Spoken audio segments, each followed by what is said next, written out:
السلام علیکم ورحمۃ اللہ وبرکاتہ۔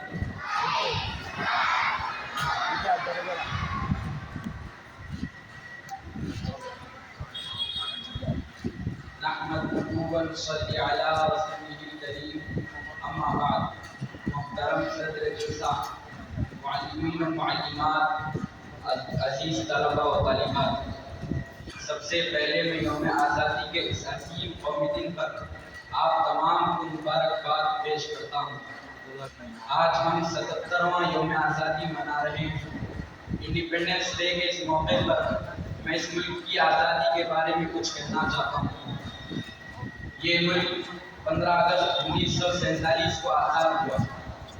یوم آزادی کتنا فرحت بخش نام ہے۔ 15 اگست کے تصور سے ہی دل مسرت و شادمانی سے لبریز ہو جاتا ہے۔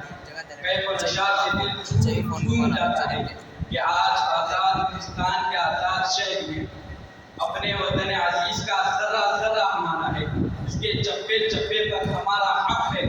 یہ گلشن وطن ہے، چمن امن ہے، باغ عدن ہے۔ یہ پیارا پیارا ہندوستان آج آزادی کی سانس لے رہا ہے، اس کی فضاؤں میں آزادی کی خوشبو ہے۔ محترم حاضرین، 15 اگست ہندوستان کا یوم آزادی ہے۔ اگست 1947 کا وہ دن بھی کتنا دل آویز تھا، کتنا دلکش تھا، جبکہ 150 سالہ پرانی حکومت کا دور ختم ہو رہا تھا۔ تاریخ ایک نیا باب کھول رہی تھی، زمانہ ایک نئی داستان مرتب کر رہا تھا، آفتاب ایک نیا پیغام سنا رہا تھا، ماہتاب ایک نیا رخ سنوار رہا تھا۔ غلامی کی زنجیر ٹوٹ رہی تھی، انسانیت نیا جنم لے رہی تھی۔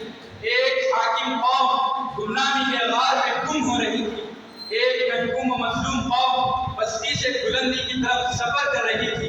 برٹش انڈیا ختم ہو رہا تھا، آزاد ہندوستان زندہ ہو رہا تھا۔ سامعین احترام، یہی وہ دن تھا جس کے لیے لاکھوں ہندوستانیوں نے قربانیاں دی تھی۔ یہی وہ دن تھا جس کے لیے تحریکیں چلی تھی۔ یہی وہ دن تھا جس کے لیے جیلیں بھری گئی تھی۔ یہی وہ دن تھا جس کے لیے ودیشی سامان کا بائیکاٹ کیا گیا تھا۔ یہی وہ دن تھا جس کے لیے آزاد ہند فوج بنائی گئی تھی۔ یہی وہ دن تھا جس کے لیے ریشمی رومال کی تحریک چلی تھی۔ یہی وہ دن تھا جس کا خواب بھارت کی جنتا نے دیکھا تھا۔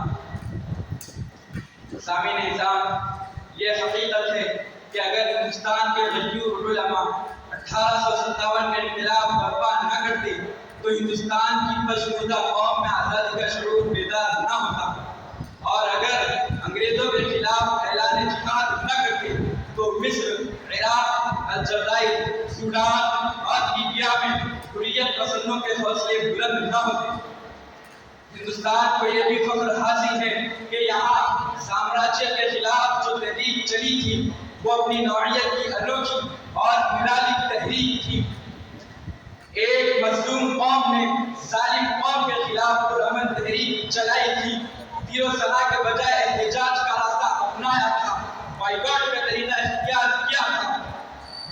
اور ہندوستان کو یہ بھی فخر حاصل ہے کہ تحریک آزادی کی قیادت کے لیے علماء اسلام درس گاہوں سے، صوفیہ کرام خانقاہوں سے، نواب قصروں سے اور سادھو سنت خاں سے نکل آئے تھے۔ شعراء نے انقلابی تقریر، شعراء نے انقلابی نظمیں لکھی، ادیبوں نے انقلابی کہانیاں لکھی، صحافیوں نے انقلابی مضامین لکھے، خطیبوں نے انقلابی تقریریں کی، اور عورتوں نے حکومت کے خلاف پرامن تحریک میں حصہ لیا۔ بچوں نے انقلاب زندہ باد، انقلاب زندہ باد کا نعرہ لگایا، اور ماؤں نے اپنے بیٹوں کو دیش پر قربان کیا۔ سامعین احترام، تاریخ میں یہ بات نقش ہے کہ سب سے پہلے دیش کی آزادی کے لیے قدم آگے بڑھانے والے، سینوں پر گولیاں کھانے والے مسلمان تھے۔ کیا تاریخ شاملی کا